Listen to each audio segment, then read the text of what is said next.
Yo a veces, y lo he dicho aquí en el programa, no estoy de acuerdo con alguna sentencia del Tribunal Constitucional, pero eso no quiere decir que el tribunal no deba ser independiente, que el tribunal no deba ser fuerte, que el tribunal no deba ser una institución que contrapese sobre todo el abusivo ejercicio del poder que a veces se expresa en distintos ámbitos.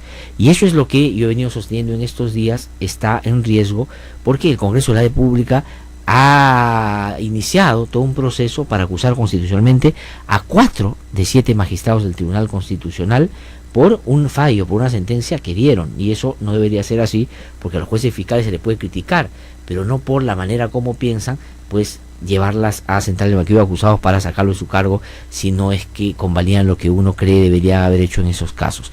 Ella ha venido esta mañana para conversar de eso y otros temas del tribunal. Doctora Mariana Ledesma, es un gusto saludarla, muy buenos días, gracias por haber venido esta mañana. Buenos días y gracias también por la invitación. Bueno, voy a comenzar con el dato más político, si uno quiere, que tiene que ver con el Congreso de la República. Se ha iniciado, y inicialmente hubo un pedido de acusación constitucional contra 4 miembros del Tribunal Constitucional, donde está usted también incluida, pero eso ya ha avanzado en el trámite, ha ido a la Comisión de Acusaciones Constitucionales, y la Comisión de Acusaciones Constitucionales ha admitido el caso. Ha entrado al fondo, todavía no discute el fondo, pero ya ha admitido el caso, o sea, ha hecho una primera variación y ha dicho, este caso es, digamos, está habilitado para seguir el tránsito que ellos, algunos creen, debería seguir. Eso por primera, pero es por un caso concreto, y es el caso que uno puede llamar, para que se entienda más rápido, el caso llamado el Frontón. Entonces lo que se dice, para resumir los argumentos, es que ya había una decisión que había tomado el tribunal anterior en su conformación anterior, y que ustedes llegaron y de buenas a primeras se les ocurrió mirar ese caso y cambiar la sentencia, porque ustedes tienen una voluntad y una vocación, y eso lo han dicho algunas personas en los medios de comunicación, de perjudicar a determinado sector, sobre todo de miembros de la Marina que estuvieron procesados por este caso. Cuéntenle a los oyentes, por favor, ¿qué pasó? ¿Eso es lo que hicieron ustedes o qué hicieron con el caso? Sí, mire, lamentablemente la historia de este caso ha llevado a que haya tanta información u opinión, pero que no necesariamente se ajusta a la realidad del caso. Yo tengo que decir lo siguiente: este es un caso que fue resuelto por el anterior pleno del tribunal, y de manera concreta fue resuelto por la firma de los señores Mesías Ramírez, Calle Jayen y Álvarez Miranda con Vergara Gotelli. Pero que declararon fundado un amparo para que se califique que los hechos de lesa humanidad del Frontón no eran tales. Yeah. En pocas palabras, esa fue la idea en general. A los pocos días que se emitió el fallo, el procurador del Estado... ¿El fallo cuándo se emitió, por favor? Es bueno que nos vaya diciendo la secuencia para que los oyentes se ubiquen bien en el caso. Es decir, llega un caso al Tribunal Constitucional donde, digamos, en todo su derecho, las personas que están vinculadas a este caso dicen: oye, tribunal, yo quiero que tú me digas si esto es lesa humanidad o no es lesa humanidad. ¿El tribunal qué dice? O sea, 4 votos dicen que sí es lesa humanidad. Mire, este fallo se dio el 14 de junio del año 2013. De acuerdo. Por el anterior pleno. O sea, hace 4 años exactamente, si tomamos en cuenta el día de hoy. Exactamente. Ya. Y a los pocos días o semanas que se emitió ese fallo, el procurador del Estado, el señor Luis Alberto Huerta Guerrero, procurador supranacional especializado en derechos humanos, formula él el 16 de septiembre del 2013 el pedido de corrección, pidiendo de que se vuelva a contabilizar los votos que se había sumado para redactar la resolución. Estoy hablando del año 2013, un pedido que hace el procurador. O sea, es decir, el Ministerio de Justicia. El Ministerio de la parte del Ejecutivo dice, aquí hay una votación que, digamos, no suma lo que dicen que suma. Exactamente. Entonces, por favor, les pido que revisen bien exactamente. eso. ¿Y qué hace el tribunal en ese momento? Y también es cierto que con posterioridad, creo a los pocos días, el 20 de septiembre, el Instituto de Defensa Legal también plantea lo mismo. Ya, con otras organizaciones. Sí, con otras organizaciones. Ya, yo debo decir, yo trabajo en el IDL para producción de transparencia. La realidad es esa. Y entonces se pide, pero primero lo pide el procurador. El procurador es el primero. Lo que es una herramienta, es decir, participar en una decisión. De acuerdo. ¿Y qué pasa con el tribunal? Bueno, el tribunal de ese entonces no resuelve la corrección.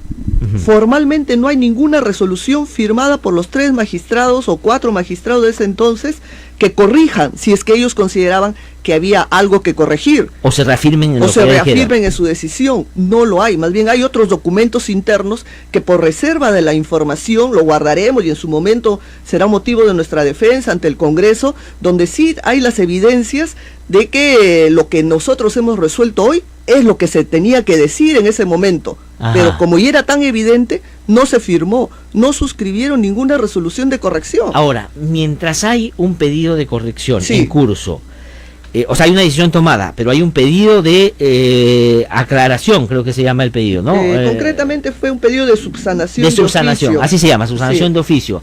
Entonces, cuando hay en curso un pedido en este y en cualquier caso, entonces no se puede dar una sentencia firme todavía porque se tiene que resolver ese incidente. Exactamente, está pendiente todavía porque por una razón meramente lógica, la actividad judicial es una actividad humana.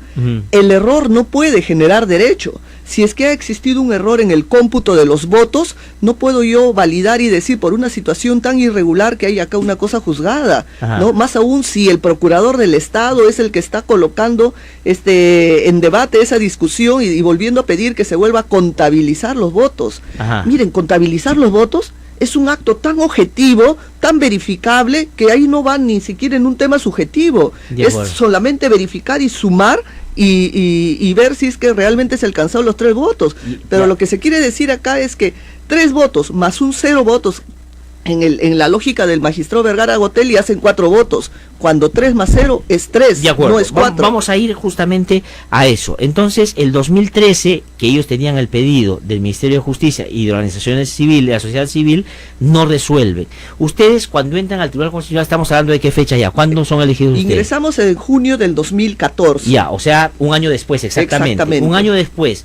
¿Y cómo hacen? O sea, ¿cómo es que se dan cuenta de que esto estaba todavía sin resolverse? Cuando ingresamos encontramos varias centenas de causas pendientes de resolver, ¿no? Y comenzamos a resolver en atención pues a la situación, a la de complejidad, y esto, como era un tema de contabilidad de votos, posiblemente se fue quedando según el orden de llegada y la complejidad de los casos se ha ido quedando. Porque no era discutir el fondo, claro, del pedido, porque era, exactamente, digamos, vamos a separar los casos que tienen que ver con errores materiales y después los vemos. Era un poco ya. Sí. Entonces, en 2014 empiezan a revisar. Exactamente. ¿Y cuándo se encuentran con este caso? Esto posiblemente en el año 2016, ya después de un año de haber bajado un montón de causas que se quedaron pendientes de decidir el fondo del tema.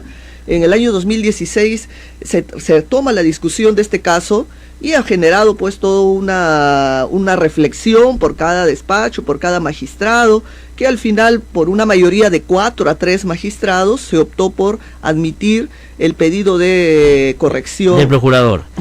Ya, ¿y qué corrigen concretamente? ¿Qué había dicho el tribunal anterior que ustedes ya corrigen? Porque para los oyentes, a ver, ya hemos pasado para que ustedes identifiquen cuál es el tema de discusión. No entraron al tema de fondo, solo era una cuestión de conteo de votos. Pero ¿qué cosa decía la sentencia anterior cuando sumó 4? Porque ellos sumaron 4 y ustedes cuando llegan entienden que no eran 4 sino eran 3. Sí, lo único que hay que hacer es releer los votos de cada magistrado y sobre todo la posición del magistrado Vergara Gotelli, donde expresamente, literalmente dice que los temas de lesa humanidad no deben ser vistos en el Tribunal Constitucional, sino eso es una competencia propia del juez penal, del juez ordinario, del juez del Poder Judicial, y como así lo ha calificado, y por ello el tribunal no puede ingresar a verificar ese tema.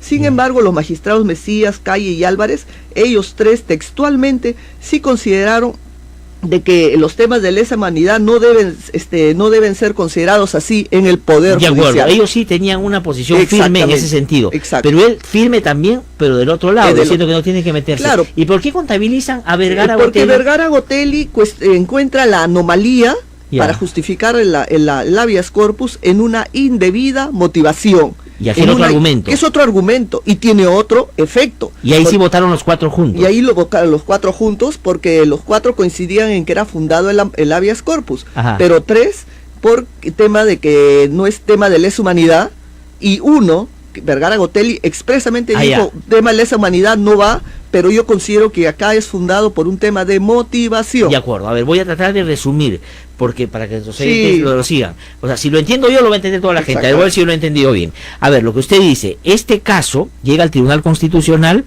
pidiendo dos cosas. Le dice que ha habido una indebida motivación, o sea, no han motivado suficientemente. Exacto. Y por otro lado, están calificando de lesa humanidad y no deberían haberlo hecho. Exacto. Entonces, los magistrados, los 7 votan, pero 4 de ellos admiten la demanda y dicen, sí, hubo indebida modificación, indebida Uno de sustentación. No, pero los 4 están de acuerdo con eso, ¿no es cierto? No, los 4 no, solo Vergara Gotelli es el que sale el argumento de indebida Y motivación. los otros por el tema de De lesa humanidad. lesa humanidad. Allá, y ellos suman en lesa humanidad también el voto de él cuando él no se ha pronunciado sobre ese Y tema. cuando él expresamente dice lesa humanidad, no Ya. va. Entonces, en realidad, había 3 votos sobre ese punto. Claro, hay Ya. que verificar, hay que leer, y eso es lo que más me preocupa, porque como ciudadana y además como magistrada, que las personas que salen a opinar, yo me pregunto, ¿habrán leído el caso? ¿Han revisado la historia del caso? ¿No? Para alegremente formular opiniones, calificaciones inclusive, o calificativos inclusive, a los miembros del Tribunal Constitucional por emitir esta decisión. Que Bueno, lo único- ustedes Sí. deben haber desde el Tribunal Constitucional, porque ustedes son una instancia de administración de justicia constitucional y se dedican a eso, pero deben haber notado que en algunos medios les han dicho de todo. Les han dicho que hasta proterroristas, les han dicho en el sentido que están tratando de favorecer a los amotinados en la masacre de los penales, les han dicho que están reabriendo casos porque tienen algún tipo de encono con determinados sectores políticos, han dicho que les han dicho absolutamente de todo. Es más, el otro día un grupo de generales y almirantes han ido a hablar con la presidenta del Congreso de la República para pedirle que se acelere el tema de la acusación constitucional. Claro, bueno, para empezar, el caso del Frontón jamás se ha cerrado. Ese caso está en giro en el Poder Judicial y creo que uno de estos meses va a iniciar un Sí, juicio oral. me lo dijo la doctora Carmen Exactamente. Ibáñez, que es la- Así que no, esa es una falsedad. Jamás ese caso se ha cerrado como para decir que se reabre. Ajá. 2, que el vicio en la contabilidad de votos, donde se quiso hacer o pasar 3 votos, hacer decir que hay 4 votos, cuando textualmente la voluntad del magistrado decía no estoy de acuerdo con lesa humanidad Vergara Gotelli, también es un vicio que ha sido corregido por este pleno. ¿Por qué no lo hizo el anterior pleno si estaba convencido de su posición monolítica que había 4 votos? Han tenido todo el tiempo, todos los meses, todo el derecho para corregir, y más que el derecho, el deber de corregir lo que ellos de repente consideraban que era no o sí un error. Claro, o sea, frente al pedido del procurador, lo que debieron hacer es, señor, está equivocado usted.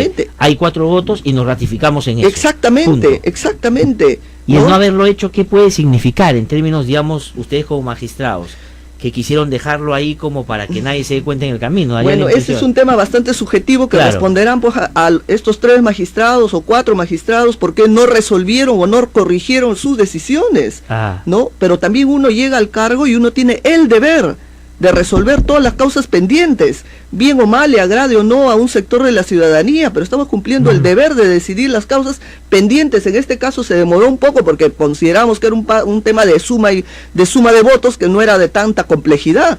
Ajá. Y doctora Ledesma, pero ¿qué hubiera pasado si ustedes no corregían? O si ustedes lo dejaban así como ellos, que pasar el tiempo y todo, hubieran incurrido en algún tipo de... O sea, me imagino yo, la Procuraduría, además, debía haber tenido en sus pendientes el hecho de este caso en el Tribunal Constitucional. Me imagino que en algún momento, no sé si han habido después pedidos posteriores a la Procuraduría también para que se tome la decisión de una vez. No, el procurador ya no volvió a insistir en su pedido, la Procuraduría no ha insistido en su pedido, tampoco he escuchado, por lo menos dentro de la opinión pública, que el procurador salga a sentir, por lo menos a explicar por qué solicitó esto y por qué el tribunal, ¿no? O sea, acá hay un mutis tanto del Estado a través de la Procuraduría, bueno, frente a la decisión que ha tomado el tribunal. Claro, porque el esquema, lo que quieren presentar determinados sectores, yo conozco a varios, y seguramente algunos lo hacen con mejores las intenciones, porque sienten que así debe haber sido. Se dice acá que hay un tribunal constitucional que ha reabierto el caso del Frontón, que ya debería haberse cerrado porque no era de lesa humanidad, y producto de esa sentencia es que el caso continúa, y en segundo lugar hay un conjunto de instituciones que persiguen a los militares como el lugar, que son los que han logrado este caso. Y nadie menciona a la Procuraduría, nadie menciona al Ministerio de Justicia. La Ministerio de Justicia debería salir a dar opinión sobre esto, ¿no? Claro, nosotros hemos actuado a pedido de la Procuraduría, literalmente a pedido del Procurador Público Especializado Supranacional Luis Alberto Huerta Guerrero, que presentó en el septiembre de 2013 un pedido para la corrección de votos. O sea, no es un pedido alegremente de oficio que uno haya querido actualmente sacar. Hemos resuelto recientemente algo que se pidió en el año 2013 y que los anteriores miembros del Pleno omitieron resolver la corrección.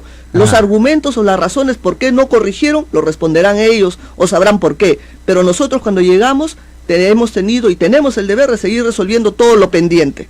Ahora, la sentencia que ustedes corrigen por la suma de los votos, ¿cambia la naturaleza o cambia el giro o el sentido de lo que el sistema de justicia venía haciendo ya en ese caso? No, definitivamente no, porque en un Estado de Derecho lo que más se debe respetar son las competencias que le corresponda a cada estamento.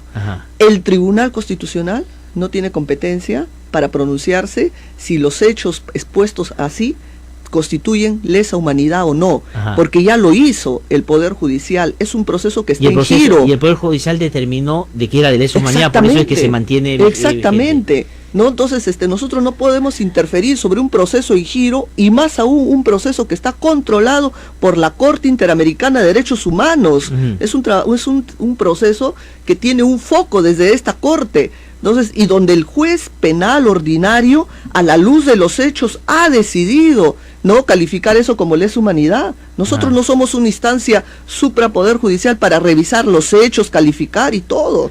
Ahora, ¿y qué piensan de que quienes se han sentido mortificados, indignados o agraviados por esta corrección que ustedes han hecho, que han ido al Congreso de la República y los han denunciado constitucionalmente? Sí. Pero más que la denuncia que ellos han hecho, el sentido que se le ha dado, porque ya está en la Comisión de Acusación Constitucional, que ha admitido. Lo que sigue acá es que lo discutan ahí, que lo lleven al Pleno para que probablemente los destituyan a ustedes.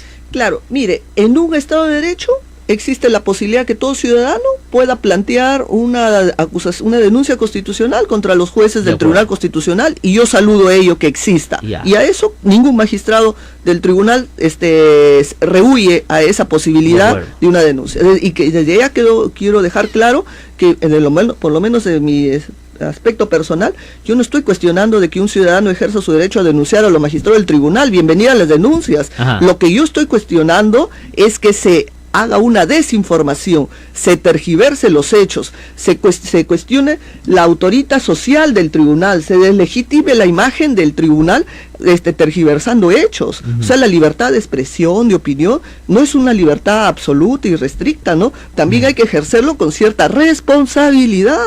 Entonces no puedo yo, en aras de mi libertad de expresión, decir lo que se me puede parecer sin haber revisado por lo menos el elemento fáctico y real del caso, y tratar de desinformar o crear una historia paralela que no es la correcta para sustentar de repente una tesis de desacreditar o cuestionar el honor de los jueces del Tribunal Constitucional. Ahora, pero hay dos cosas, doctora Ledesma, sobre las cuales le quiero preguntar.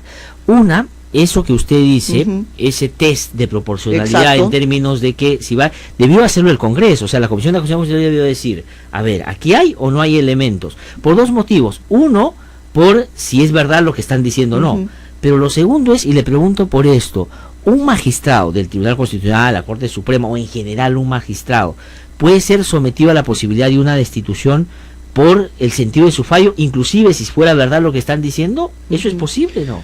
Bueno, evidentemente en la teoría no debe ser posible, ¿no? En el supuesto ideal no debe ser posible, porque es una forma de garantizar la independencia de los jueces, garantizarles una permanencia, o salvo situaciones tan manifiestamente que no justifiquen estar en el cargo. Pero criterios como las que se ha expuesto en el caso, me parece que no debe ser un gran argumento. Pero miren, a pesar de que se ha abierto el proceso, en lo personal, y creo que también será la posición de los señores magistrados, no hay un miedo en cuanto al tema de eso. No, lo que preocupa es la desinformación que se hace o la historia paralela que se crea como para justificar toda una historia que no se ajusta a la realidad, ¿no? Ajá, pero lo que se dice acá, y yo he sostenido en alguna medida eso también, es que lo que se busca es amedrentar a un tribunal constitucional que no solo está viendo este caso, sino va a ver otros que son sensibles, políticamente muy sensibles. Entonces, al tener sometidos a una acusación a 4 magistrados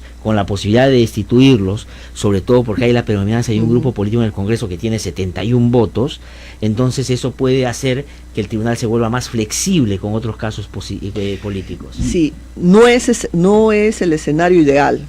Evidentemente, no es el escenario ideal cuando el tribunal tiene que resolver causas donde está comprometido intereses de ciertos grupos parlamentarios, pero donde a la vez varios miembros del tribunal estamos sometidos ya con un proceso de una acusación constitucional. No es lo ideal, porque bueno, evidentemente se pondría en riesgo o en suspicacia el tema de la independencia del juez que tendrá que decidir al momento de votar si es que cómo va a caer estas decisiones frente a estos grupos políticos.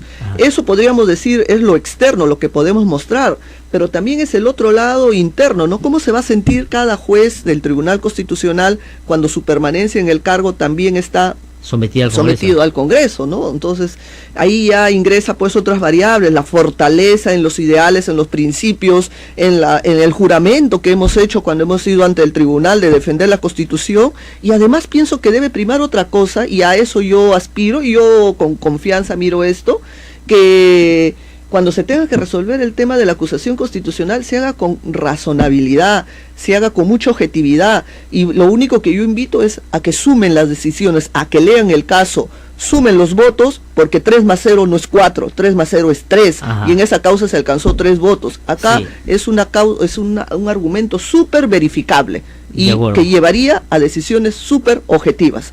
Ahora, doctora Ledesma, pero digamos, usted sabe, y usted es una magistrada con una reconocida trayectoria además en el ámbito académico, pero la política tiene otro código, o sea, la política se mueve de una manera distinta, ¿no es cierto? Ustedes ven la Constitución, la política ve otras cosas. Exacto. Ve los medios, ve las coyunturas, ve las fuerzas políticas, ve otras cosas. Y lo concreto es que hoy hay una fuerza política en el Parlamento que tiene 71 votos y que con eso los pueden destituir fácilmente. Entonces viene a la memoria un asunto que a mí me parece grave, además 20 años después. 20 años antes sacaron a 3 magistrados del Tribunal Constitucional en la época del gobierno de Fujimori porque no convalidó la reelección de Alberto Fujimori, o sea, por hacer su trabajo. Y eso puede pasar también, es decir, porque además hay mucho apetito de determinados sectores de copar el Tribunal Constitucional con gente que pueda ser afín.